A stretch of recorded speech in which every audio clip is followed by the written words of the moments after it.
My sister Monica walked into my mother's kitchen with an empty brown paper bag from the Madison Children's Museum. She set it down on the cold granite island, right next to the coffee pot. She gave me a slight, careless shrug. "Oops," she said lightly. "I left Lucy at the museum." She was dawdling again. My mother let out a sharp, amused laugh from the breakfast nook. "Good," my mother replied, not looking up from her iPad. "That child has been monopolizing everyone's attention far too long. Maybe now she'll learn the world doesn't revolve around her."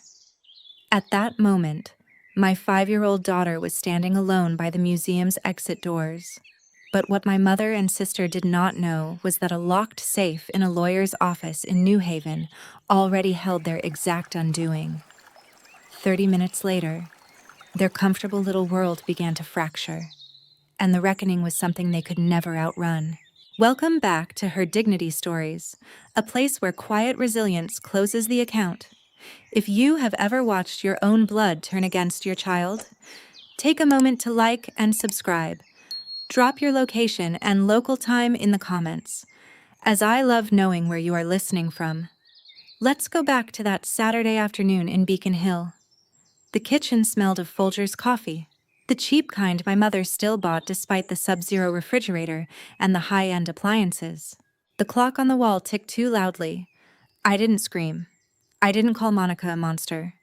My hand stayed flat on my lap, my knuckles pressing against the denim of my jeans.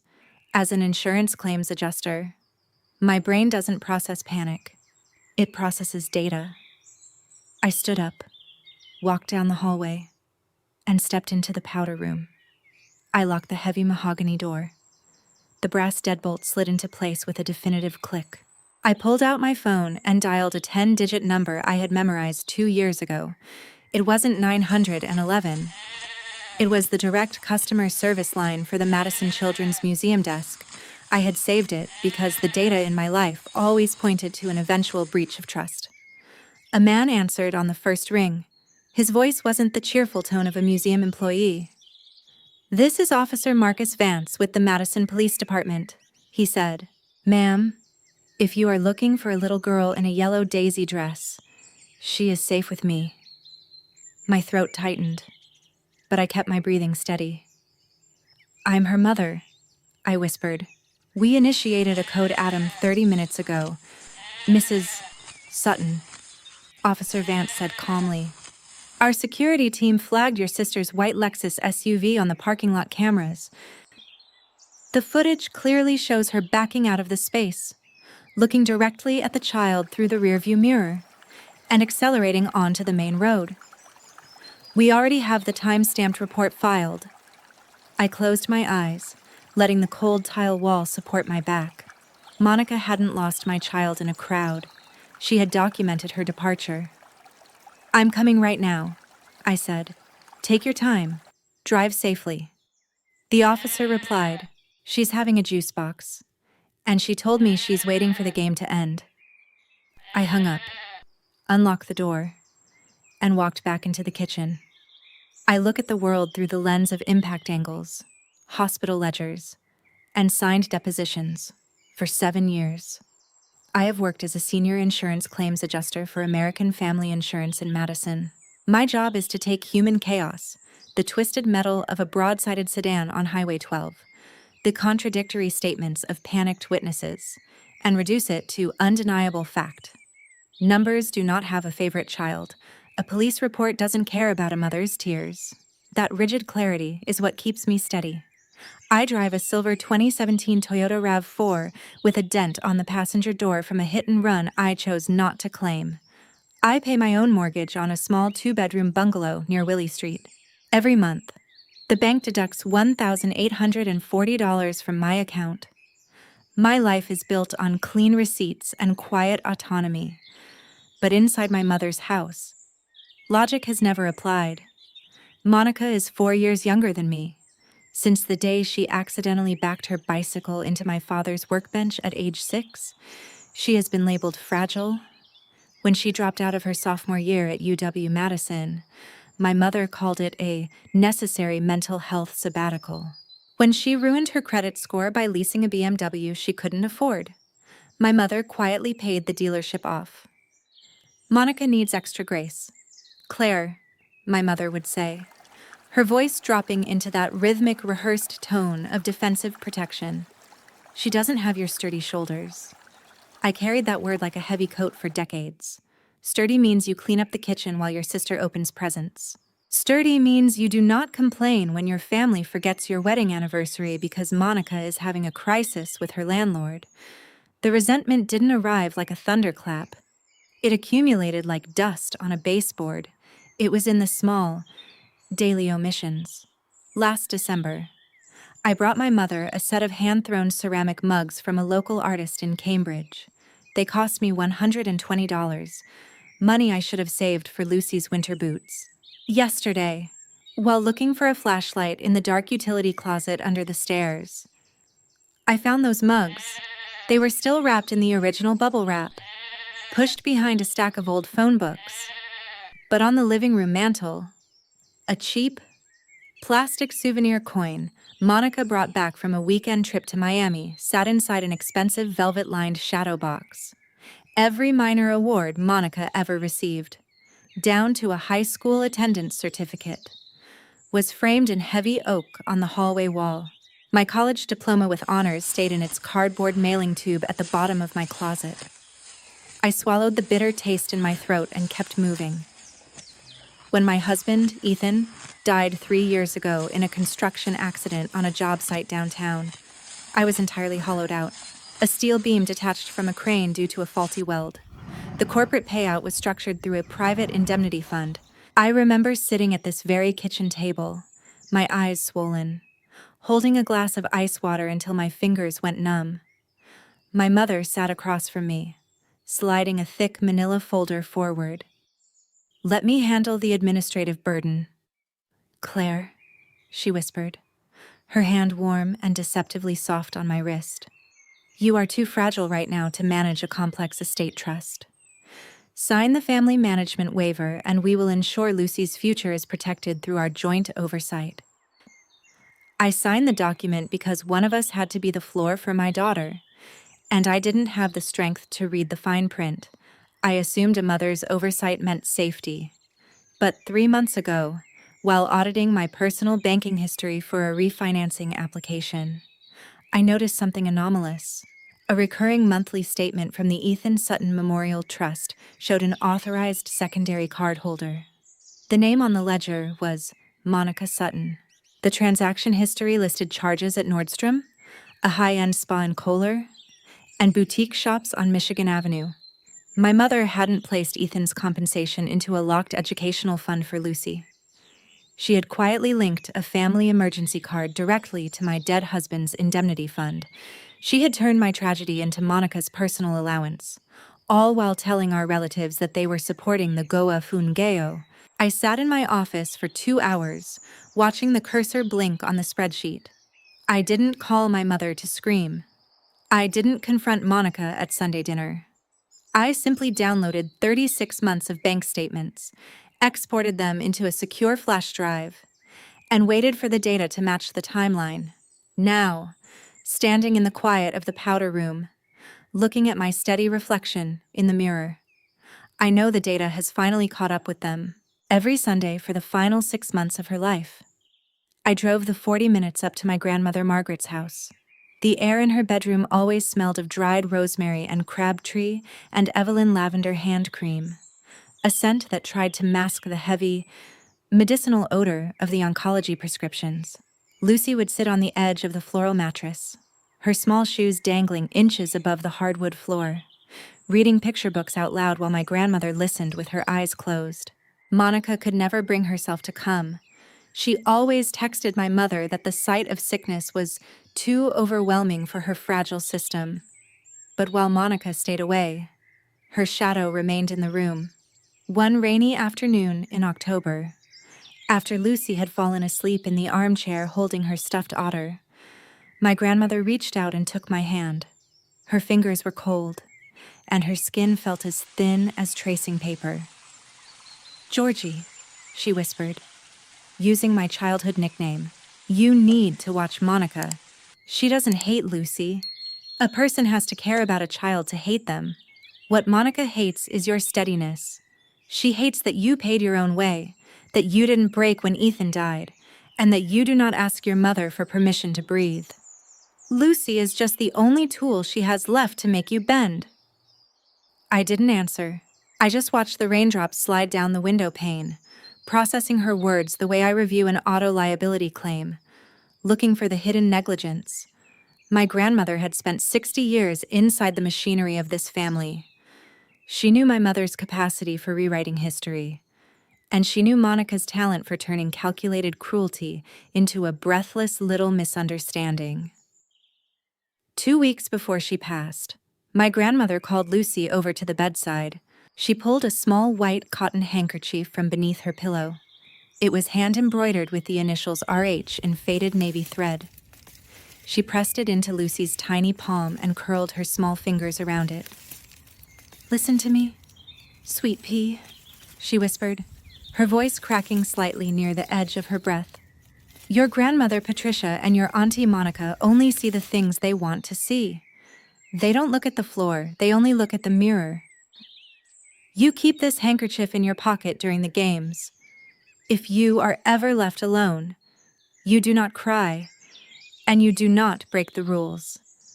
You sit still, you hold this, and you wait for your mother."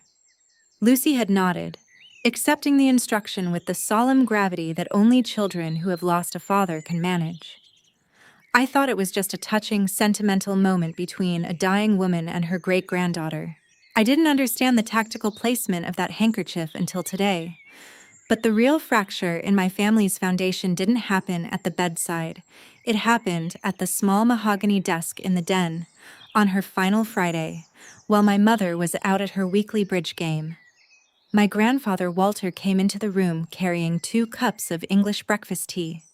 He set one down on the nightstand and sat in the vinyl chair. My grandmother looked at him, her gaze fierce despite the morphine drip. "Walter," she called Dr. Aris again, my grandmother said quietly.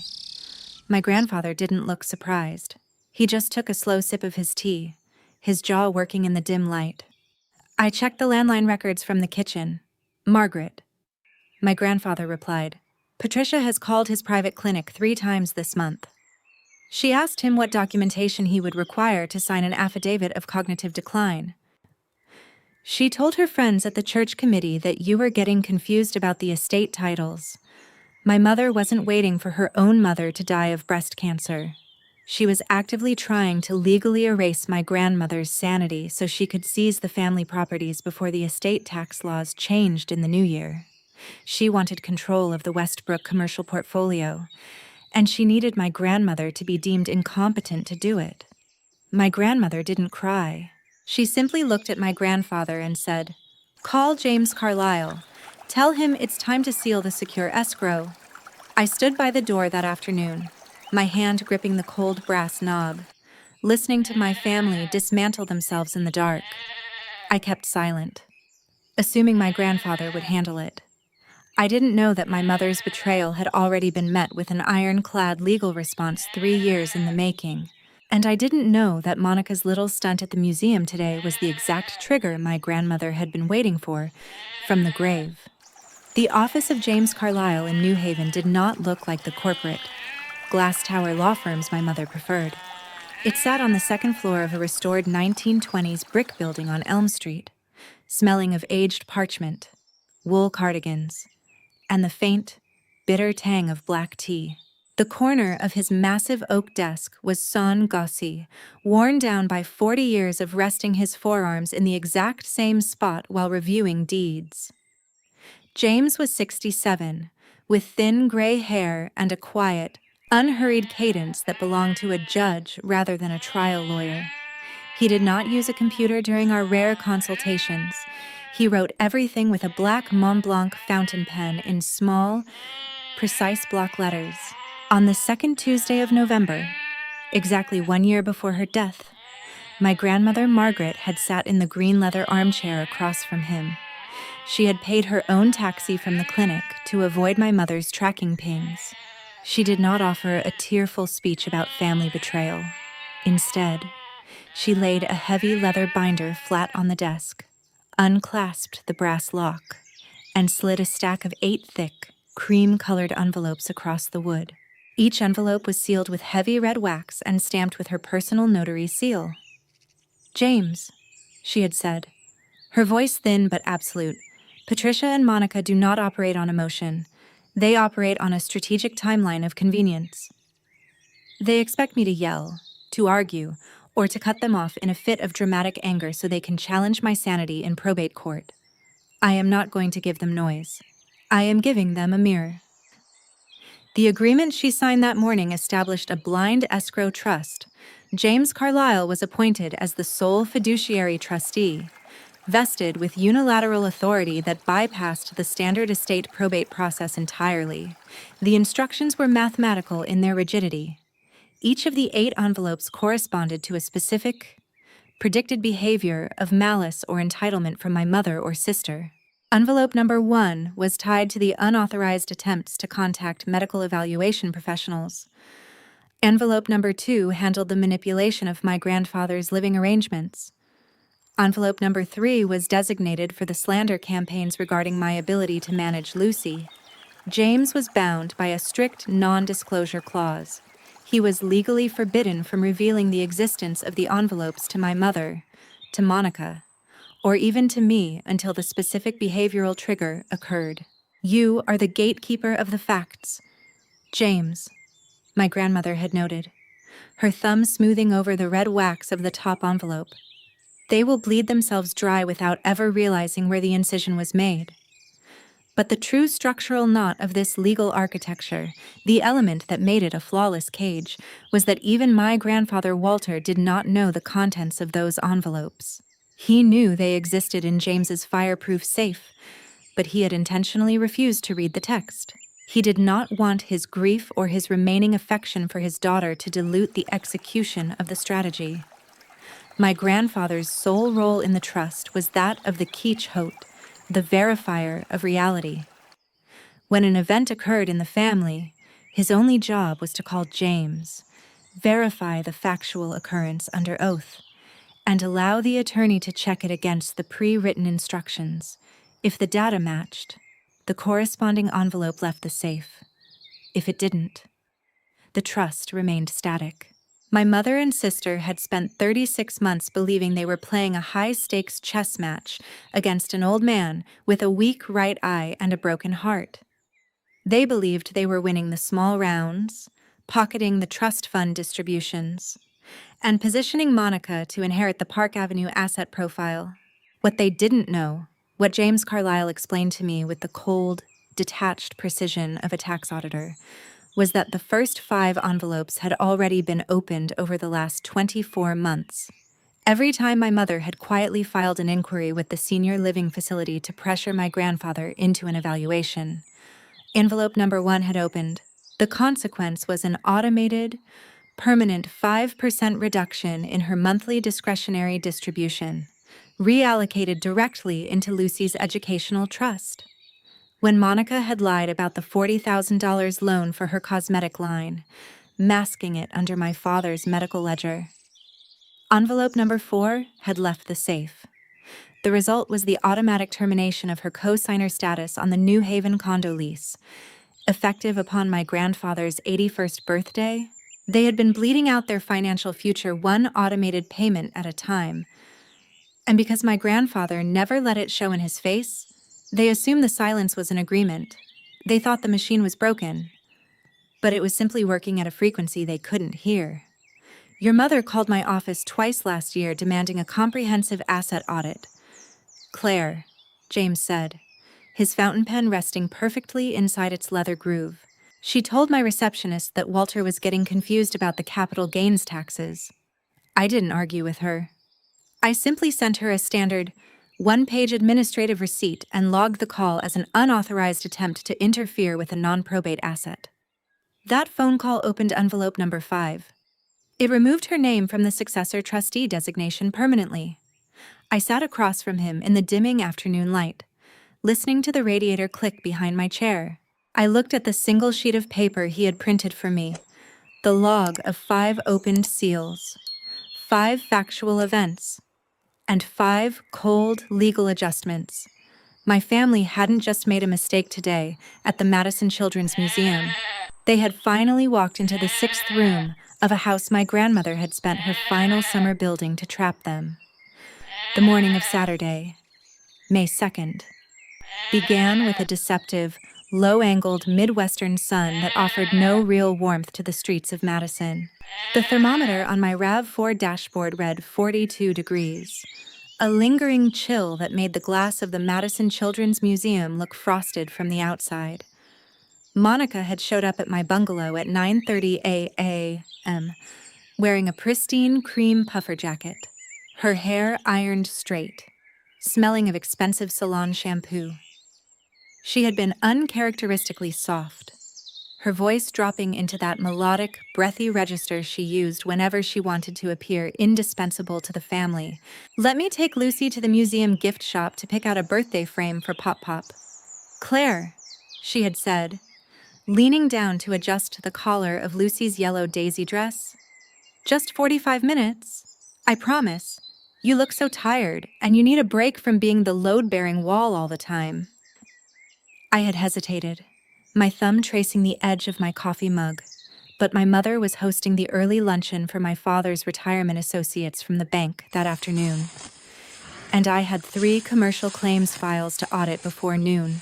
I agreed, watching Lucy climb into the back of Monica's white Lexus SUV, her small hand clutching the white cotton handkerchief with the faded navy RH embroidery inside her cardigan pocket. What Monica didn't realize was that she wasn't executing a spontaneous act of auntly affection. She was setting a calculated stage designed to dismantle my credibility as a mother in front of 200 of my mother's high society acquaintances. Her real objective wasn't to buy a walnut frame for my grandfather. It was to create a public display of my instability. She knew that if she disappeared with my 5-year-old long enough, the standard Goafu would arrive at the luncheon screaming, weeping, and making a chaotic scene in front of the bank directors and judges my mother spent decades cultivating. Then, she and my mother could sigh in unison, pat my shoulder, and say to the room, "Claire is simply not handling Ethan's loss well. She's completely unstable, paranoid, and unfit to manage her own life, let alone an estate." It was a beautiful, non-violent execution of character assassination, disguised as a Saturday morning trip to the museum at 10:45 a.m. after paying for the museum admission tickets. Monica led Lucy to the busy rotunda near the climbing structure. She knelt down, looked directly into my daughter's eyes, and delivered the sentence that was meant to shatter our life. "Sit right here on this blue plastic chair, Lucy Bug," Monica said, her smile perfectly intact. "Di is going to pull the car around to the front loop because it's too cold to walk back to the parking structure. Don't move, or you'll break the rules." Then, Monica turned on her heel, walked out the sliding glass doors, got into her Lexus, and drove straight back to Beacon Hill, leaving a 5-year-old child alone in a public facility 8 miles from home. Imagine watching a grown woman, your own sister, look through her rearview mirror at a helpless 5-year-old girl waiting for her, and then step on the gas just to win a sick psychological game. If you think using an innocent child as bait to humiliate a grieving mother is an unforgivable boundary breach, hit the like button right now to show your support for the truth. By 11:15 a.m., the first tactical knot of Monica's plan was deployed. I sent her a text message. "Are you guys done? We need to leave for Mom's luncheon in 15 minutes. No response. I waited 4 minutes and called her mobile phone. It rang 4 times, then drifted straight into her personalized voicemail greeting, the one where she giggles before telling you to leave a message. I called again. This time, the call was disconnected after 2 rings, a deliberate push of the ignore button. Monica wanted the accidental loss of contact scene to look organic. She wanted me to believe her phone had simply died or that she was wrapped up in an unexpected traffic delay on East Washington Avenue. But her strategy collapsed against the rigid training my grandmother had left behind in the dirt of that October afternoon. Monica expected a 5-year-old child to scream, to panic, and to run crying into the street after 10 minutes of isolation, forcing a stranger to call the police and creating a real emergency she could blame on my negligence. But Lucy didn't move. She sat perfectly still on that blue molded plastic chair, her small spine straight, her knuckles white as she squeezed the edges of a simple $12.99 walnut picture frame she had picked from the shelf herself. When a well-meaning museum docent in a green apron walked over and knelt down to ask where her mother was, Lucy looked directly at her with my grandfather's stubborn gray eyes. She pulled the white cotton RH handkerchief from her dress pocket, held it tightly in her palm, and shook her head. "I'm not lost," Lucy told the employee, her 5-year-old voice steady and clear. "I am playing the game with Auntie Monica. And my great-grandma told me that if you want to win, you never break the rules of the game." She refused to leave the chair. She refused to take the docent's hand. And she refused to provide my mother's phone number.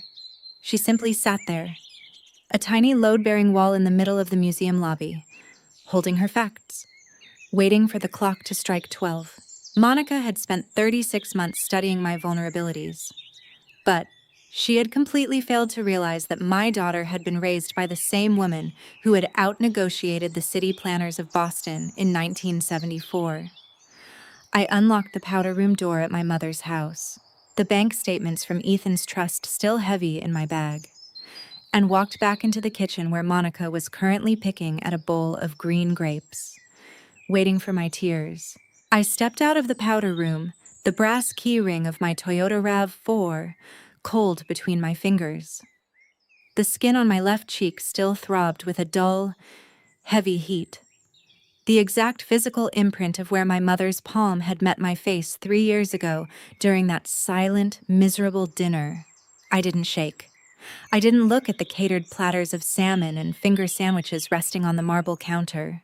Monica was standing by the sub-zero refrigerator, holding a glass of iced tea, her eyes tracking my movements with a sharp, expectant curiosity. "Claire, don't be dramatic," she said, her voice carrying that light, dismissive chuckle she used to clear the air after a calculated strike. "She's fine. The museum is crawling with security. I was just trying to teach you a lesson about your suffocating parenting style." My mother didn't look up from her iPad, but her pen tapped the granite counter twice, a rhythmic signal of her complete agreement. "Your sister is right, Claire," my mother added, her tone flat and measured. "You always turn a minor family misunderstanding into a federal case. Sit down and eat your lunch." I didn't look at them. I didn't raise my voice by a single decibel. The pressure inside my chest felt like an overinflated tire on a sub-zero morning, but my claims adjuster brain simply logged the audio data. "Do not follow me," I said. "Do not call me." The 6 words hung in the humid air of the kitchen, short and final. I walked out the side door, the screen door clicking shut behind me without a slam. I sat in the driver's seat of my RAV4, the engine idling at a low rumble, and pulled out my phone. I dialed my grandfather Walter. He picked up on the second ring, his breathing slow and heavy through the Bluetooth speaker. He didn't say hello. He didn't ask if I was crying. "Claire?" His dry, gravelly voice came through. "Tell me the data. Is Lucy safe?" "Yes," I replied, my hand gripping the steering wheel. "She is with an officer at the guest services desk right now. Are you on your way to her?" "I am pulling out of the driveway now. Did Monica leave her alone at the museum?" "Yes. Pop, pop." She left her on a plastic chair. A heavy silence stretched across the line for exactly 4 seconds, long enough for the wiper blades to clear a thin layer of mist from the windshield. "Good," my grandfather said, his tone dropping into a cold, final register. "Drive to your child. Hang up the phone. James is already on the road." The line went dead. I drove the 8 miles down Providence Road toward the Madison Children's Museum, my hand steady at 10 and 2 on the wheel. But behind me, at the house in Beacon Hill, the machinery my grandmother had built from her hospice bed was already turning its first major gear. At exactly 1:42 p.m., 37 minutes after my grandfather hung up the phone, the silver Audi Q5 in the driveway was joined by a black sedan. James Carlisle stepped out into the overcast gray afternoon. He was wearing his charcoal wool vest under his suit jacket, his posture straight, carrying the sun-gawk leather briefcase that contained 60 years of family secrets. He didn't knock on the front door. He walked through the unlocked side entrance into the kitchen where my mother and sister were still reviewing the guest list for the evening. Monica stood up, her brow furrowing as she recognized the attorney. "James, what are you doing here?" she asked, her voice losing a fraction of its breathy confidence. "My father is not here." James didn't look at her. He set his heavy briefcase flat on the cold granite island, right next to the empty paper bag from the museum. He unclasped the brass locks with 2 sharp metallic clicks. He didn't announce an emergency. He didn't mention the police department or a child abandonment report. He reached into the dark leather interior and pulled out a thick, cream-colored envelope sealed with heavy red wax. The number printed on the lower corner in my grandmother's precise handwriting was clear. Envelope number 6. Patricia. Monica. Please sit," James said, his voice as neutral as an administrative receipt. "I am here under direct instructions from Margaret Westbrook, dated July 14th, 2024. My mother's hand went white around her coffee mug. "Margaret is gone. James," my mother hissed, her lips tightening into a thin line. "What is this nonsense?" James broke the red wax seal with his thumb, the sound of the paper tearing sharp in the silent room. He pulled out a single sheet of personal stationery and unfolded it flat against the granite. "I'm not reading my own words," James said, looking directly at Monica. "I am reading your grandmother's testimony." He began to read, his voice filling the kitchen with a terrifying, rhythmic clarity. "Diane, Monica, if James is reading this document to you on a Saturday afternoon, it means my prediction has reached its final compliance checkpoint. It means Monica has used Lucy as a physical instrument to cause Claire distress, leaving her unattended in a public venue to claim she is unstable. You believed I was blind during those Sunday visits, but a woman who builds an empire knows when her own blood is digging a trench." Monica's face went completely bloodless, the half-eaten grape dropping from her fingers onto the floor. The 6th seal had been opened, and the small room was suddenly too small for their lives. James Carlisle did not wait for my mother to reply. He moved from the kitchen into the adjacent living room, his leather loafers leaving silent indentations on the heavy wool rug my mother had imported from Belgium. The heavy oak doors to the den were closed, trapping the dim afternoon light that filtered through the plantation shutters, casting long, fractured shadows across the velvet sofa. Monica followed him, her breathing shallow, her heels clicking with a frantic, uneven rhythm against the hardwood borders. James sat in the straight-backed wing chair by the cold hearth, pulled a sleek black ThinkPad from his briefcase, and flipped the screen open. He did not look up when he reached into his pocket and withdrew a small, metallic silver USB drive. He slotted it into the side of the machine with a dull, plastic click. "What is that?" Monica demanded, her voice rising an octave, stripping away the last remnant of her fragile, airy performance. "You can't just play random files in my house." James didn't respond with words. He pressed the spacebar. The laptop speakers crackled with static first, followed by a low, mechanical hum, the unmistakable, sputtering rumble of my grandmother Margaret's old Braun drip coffee maker. Then, a voice cut through the white noise. It was Monica's voice, recorded 3 years earlier, her tone fast and dripping with a cold, dismissive arrogance. "Honestly, Lucy is the easiest target," Monica's recorded voice whispered, the audio muffled as if the phone had been resting on a kitchen counter. "If I drop her off somewhere or just make her disappear for an hour, Claire completely loses her mind. She gets that frantic, pathetic look she had when Ethan died. If she does that in front of the board or the family enough times, everyone will assume she's mentally unstable.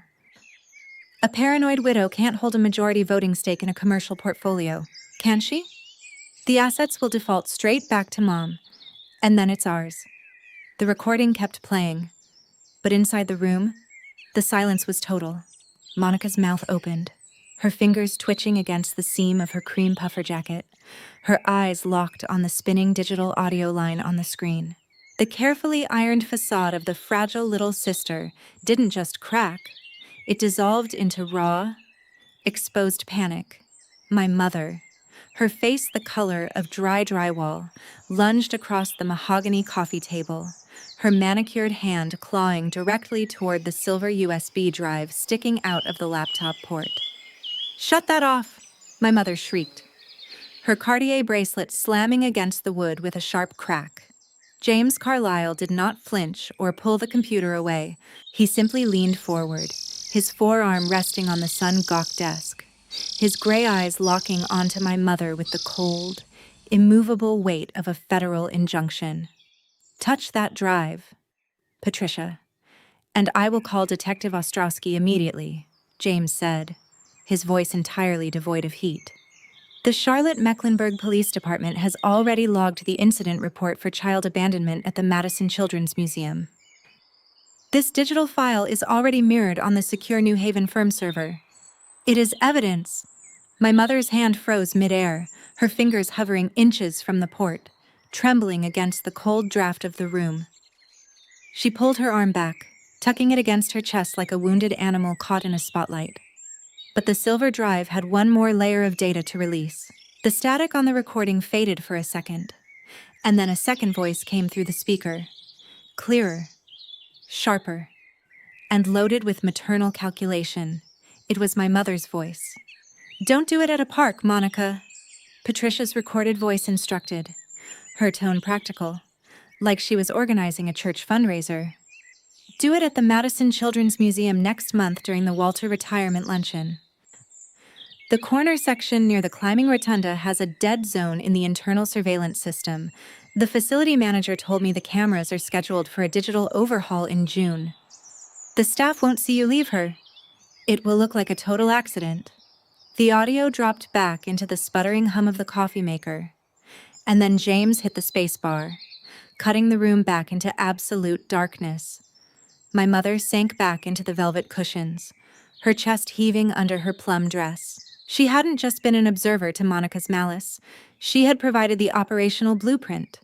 She had calculated the camera blind spots of a children's museum to trap her own Goa-Fu daughter, assuming the dead zone would protect them. What she had completely failed to account for, what my claims adjuster training had taught me on my very first day on the job, was that a facility dead zone doesn't erase the exterior data. The internal cameras may have been down. "Patricia," James Carlyle said, closing the laptop lid with a soft, final click. "But the Madison Police Department doesn't rely on museum rotundas. They pulled the time-stamped license plate footage from the city-managed parking deck outside. The Lexus was logged entering at 10:15 a.m. and accelerating through the exit gate at 10:58 a.m. without the child. Your dead zones didn't save you. They just provided the intent." James Carlyle reached back into his frayed leather briefcase and pulled out a stack of legal documents tied with a thick white ribbon. He untied it slowly, his unhurried movements filling the dark room with a methodical, heavy tension. My mother stared at the papers, her breath rattling thin against her throat. "You think today at the Madison Children's Museum was an isolated incident, Patricia?" James asked, his black Mont Blanc fountain pen rolling an inch across the mahogany table. "You thought you were winning the minor rounds. You have been bleeding your inheritance dry for exactly 20 months, and you never noticed the cuts." He laid 5 separate, notarized sheets of paper flat on the table, side by side. Each one bore my grandfather Walter's large, shaky signature and my grandmother Margaret's red wax seal. "Every time you and Monica crossed a behavioral boundary, an automated trigger modified the Westbrook Living Trust," James said. "No arguments, no phone calls, no family drama. Just mathematics? He tapped the first page, dated 14 months back. When Monica initiated the rumor to the bank board that Walter was experiencing memory lapses, all to force a premature sale of the Lake Norman Lake House, envelope number 1 left my safe. The consequence was an immediate, permanent 5% reduction in Monica's monthly discretionary distribution. He tapped the second page. When you, Patricia, showed up at Eastover Elementary, attempting to sign Lucy out of her after-school program without authorization, envelope number 3 opened. The school receptionist turned you away, logged the incident, and that record triggered the deletion of your name from the Trust's medical consent loop. You believed your father was silent because he was weak. He wasn't weak. He was simply collecting the data I required to validate each amendment. Monica pulled her knees toward her chest on the sofa, her pristine puffer jacket rustling loud against the wool cushions. Her mouth opened, but no words came out. She was looking at a financial ledger that had been shrinking in the dark. "This is fraud," my mother whispered, her Cartier bracelet clinking thin against her knee as she tried to find her voice. "My father is 81. He has a hairline fracture history. He's confused. And you manipulated him into signing these amendments after my mother died. We will contest every single signature in probate court." James Carlyle didn't look up from his ThinkPad. He flipped to a thick, gray tab at the back of the folder and pushed 3 distinct medical packets across the table. "I anticipated the diminished capacity argument, Patricia," James said, his voice dropping into that cool, administrative register. Every single time Walter signed an amendment, he completed an independent Montreal cognitive assessment. He scored a 28 out of 30 every time. These evaluations weren't done by a family friend. They were certified by board-certified neuropsychologists at Atrium Health, UW-Madison Health, and the Mayo Clinic. 3 independent hospitals have verified his full legal and mental capacity. The paperwork is completely clean. Any challenge you file will freeze your remaining assets under the non-contest clause for 3 to 5 years while you pay your own legal fees. My mother's face shifted from purple to an ashen gray, her eyes dropping to the clinical stamps on the medical packets. The trap was ironclad, verified, and completely legal. But the true structural knot, the detail that shattered the last remnant of my mother's composure, lay inside the 4th page, the ledger logging the location tracking. You wondered how Walter found out you were using the Find My Family app to log Claire's visits to the Cornelius Lake House. "Didn't you, Patricia?" James asked quietly. "You thought the app notification didn't trigger. It did trigger. And the person who pulled the time-stamped location screenshots from your personal phone while you were at church, the person who handed those logs directly to Walter, was your husband, Philip." My mother's head snapped toward the hallway doorway, her lips parting in absolute disbelief. Philip, my father. The man who had spent 40 years sitting in the den with his back to the kitchen, reading his newspaper while my mother rewrote our lives. The man who played golf in expensive sweaters and never once intervened when Monica took my belongings. He hadn't been oblivious. He had been watching from the porch. He had quietly chosen a side, signed his name as a witness to the location theft, and left the evidence in my grandfather's hands.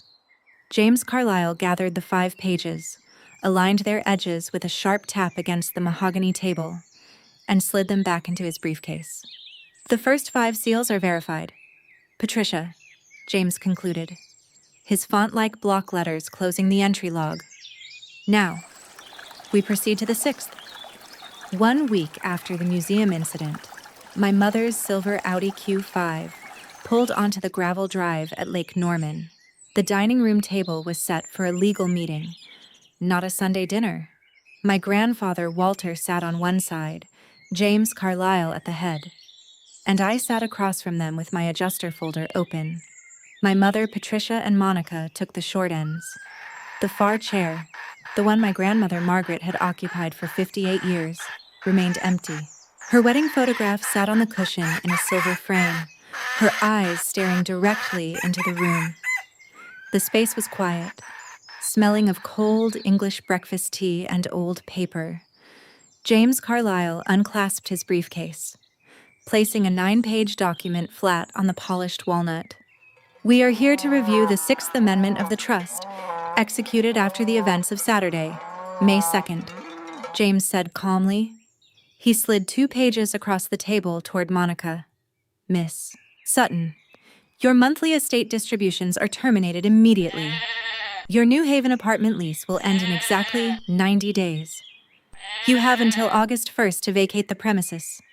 Monica's fingers twitched against her napkin as she stared at the print of her financial eviction. James turned to my mother without pausing. Patricia, per envelope number 6, you are removed as co-manager of the trust funds. Your signature no longer carries weight on any commercial account. Claire Sutton is now logged as the sole successor trustee. She has exclusive oversight of all assets and educational allocations. My mother's face flushed a frantic purple against the signed legal document. Imagine watching your mother turn to your father to save her from a ruin built on her own lies. If you were in that room, what is the first word that comes to your mind? Type a single word like deserved or justice in the comments right now. My mother's eyes filled with the exact performative tears she had used for 30 years. She ignored my grandfather and me, turning sharply toward my father, Philip, who sat silently in a navy suit. Philip, say something.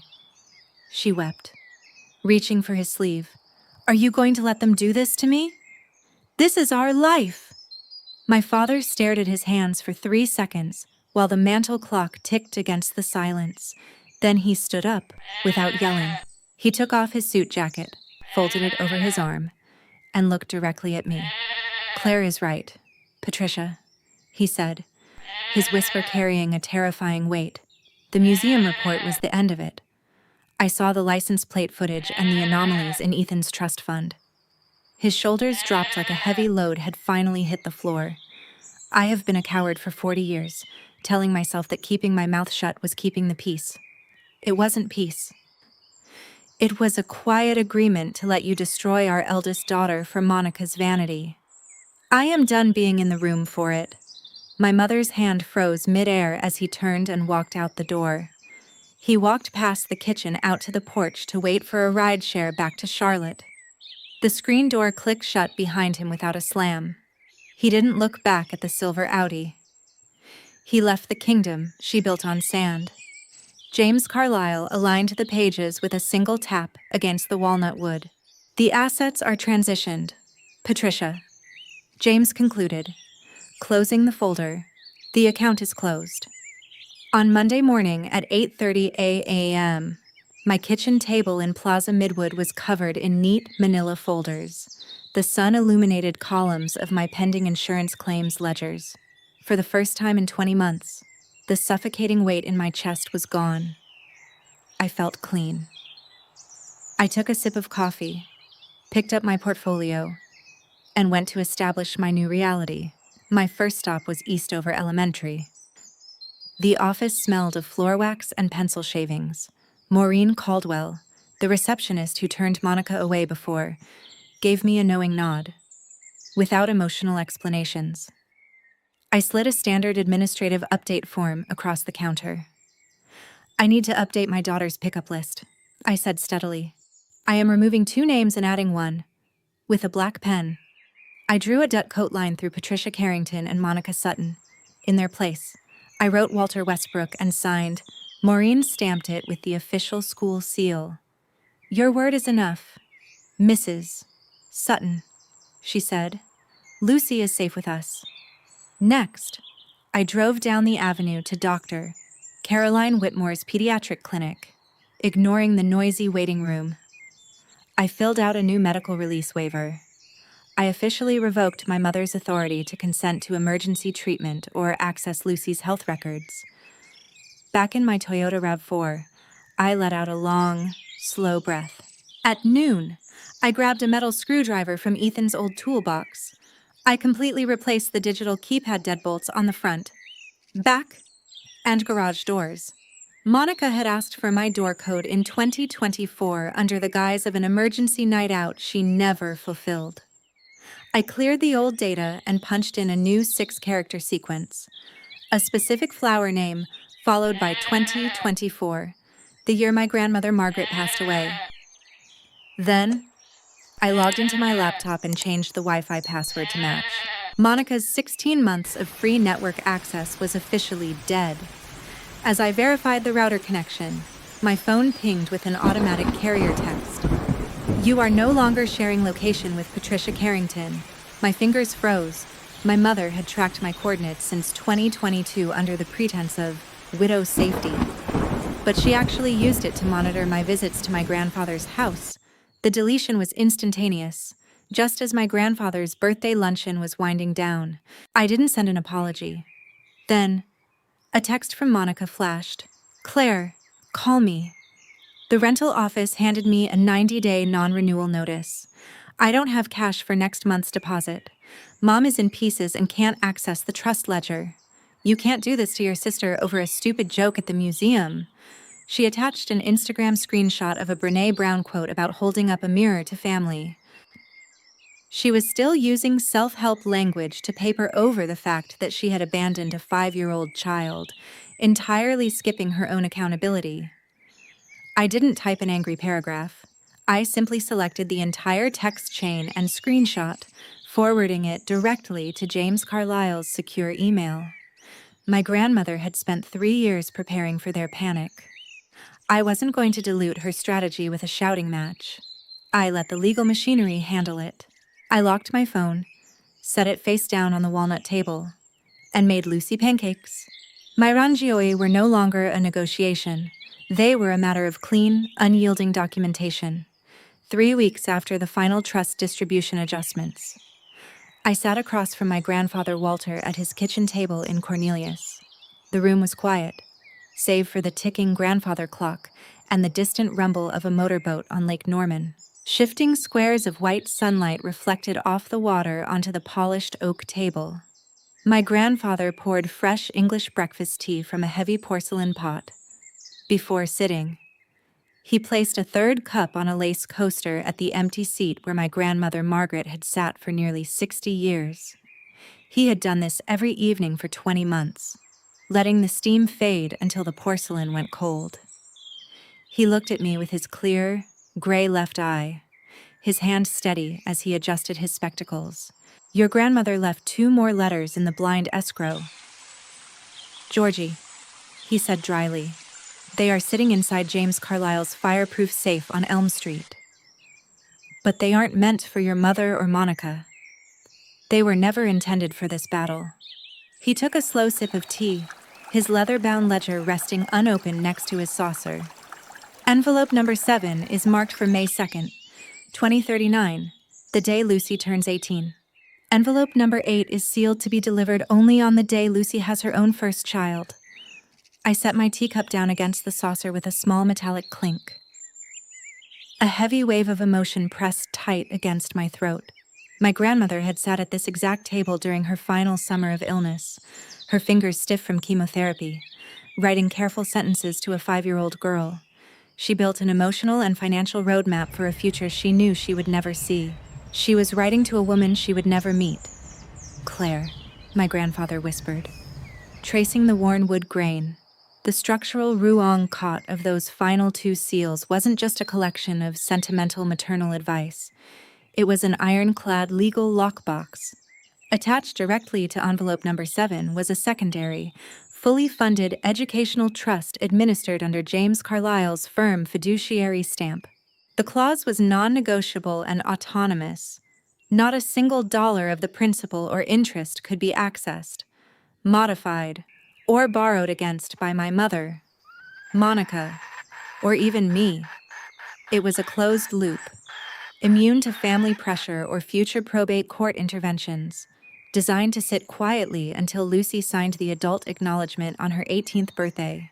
My mother and sister had spent years trying to pocket the remnants of my dead husband's compensation fund, assuming they could starve me out financially. But My grandmother built an unyielding wall around my daughter's life before Monica ever stepped foot inside that museum. James called me from New Haven this morning to log the final certification pings for the educational bond. My grandfather continued, setting his cup down.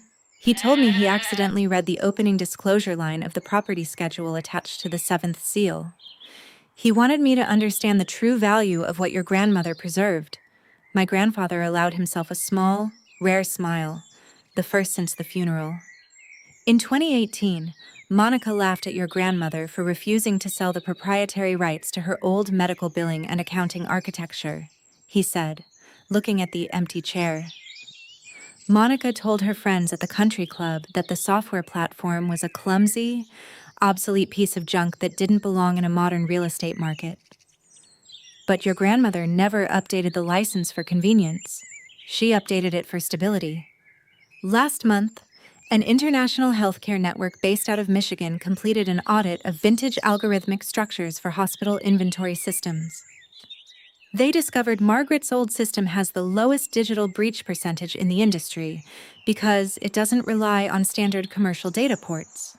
They are buying the complete patent array from the trust for $4.2 million. Every single cent of those royalties belongs exclusively to Lucy. Monica had spent 36 months chasing a leased SUV and an allowance from my mother, believing she was the smart one because of a flashy marketing award. But the woman they called old and confused had left behind a multi-million-dollar empire built on work they thought was beneath them. I looked through the window at the quiet water of Lake Norman, my hands steady on my lap. The lies had spent 3 years running through our family like a sickness. But the facts had already outnegotiated them from 20 months in the ground. The late Sunday afternoon in Cornelius was warm, the air still and heavy with the scent of pine and water. The surface of Lake Norman stretched out like a single sheet of gray glass, completely flat, mirroring the pale orange sky. My father, Philip, walked up the gravel driveway at 4:00 p.m., carrying a small white bakery box from the Park Road shop. He had taken a ride share from his small rental apartment in Charlotte, his suit jacket left behind, his sleeves rolled twice. He didn't make a grand announcement. He didn't ask my mother for permission to step onto the porch. He simply sat down in the low wicker chair next to my grandfather Walter, accepted a mug of black tea, and looked out at the water. They didn't talk about the Beacon Hill house. They didn't talk about the litigation notices James Carlisle had served on Monica the previous Tuesday. They just sat there, two men who had spent 40 years in different rooms, finally breathing the same quiet air inside. Lucy ran across the hardwood floor toward the tall oak bookshelf in the den. She was holding the simple $12.99 walnut picture frame we had fetched from the museum desk after Officer Vance signed the release. She stood on her tiptoes and placed it carefully on the very top shelf. It was the exact spot where my grandmother Margaret had kept her personal leather-bound Bible since 1979. Inside the frame was an old, faded photograph of my grandparents standing in front of their first small duplex renovation in Granville. The date stamp on the bottom corner read October 14th, 1978. My father turned his head toward the screen door, his eyes bloodshot, his jaw working as he looked into the kitchen at me. "Georgie," he said quietly, his voice rough and slightly uneven. I set down the dish towel, met his gray eyes through the screen, and nodded once. "Dad?" I replied. That was the entire conversation. 4 letters, 2 syllables. And 40 years of silent compromise simply ended on a Sunday afternoon. It wasn't an emotional reconciliation theater. It was just data confirmation, the acknowledgement that he was finally in the room where the truth was spoken. My grandfather Walter walked inside, his cane tapping slow against the floorboards, and knelt down next to Lucy. He ran his thick, weathered thumb across the corner of the walnut frame, his right eye blinking behind his glasses. "Your grandma never fought people, Lucy," he said, his voice dropping into that deep, gravelly register. "She didn't write angry letters, And she didn't scream at people who broke the rules. She simply made sure the truth would outlive the lies. I watched my daughter lean her head against his flannel shoulder, her red curls catching the final, low light of the sun. And in that moment, my insurance adjuster brain finally decoded the true scale of my grandmother's legacy. She hadn't left me a multi-million-dollar software patent or a real estate portfolio to make me rich. She had left me a perfect, load-bearing system of protection. She had documented the reality of our lives so cleanly that when the storm of my mother's entitlement finally arrived, the house didn't even shake. To those of you listening right now, especially those who have spent decades being the sturdy one in your own family, look at your ledger tonight. Check who has the keys to your home network, who has authorization on your children's school pickup forms, and whose allowance is linked to your sacrifices. The people who praise you for being the strong one are usually just naming the person they have quietly decided they will never have to carry. Stop waiting for them to see you, and start documenting the facts. If you are ready to build your own unyielding Ranjiawai, make sure to check out the other videos currently displayed on your screen. There is a remarkable story about an inheritance at a wedding that went completely sideways. And I think you need to read those files next week. I am releasing a brand new audio log from our series about a daughter who discovered her mother's secret bank account buried under a false medical claim. You will not want to miss the data on that one. Thank you for staying until the very end of the file. Keep your data clean, your contract signed, and your dignity intact.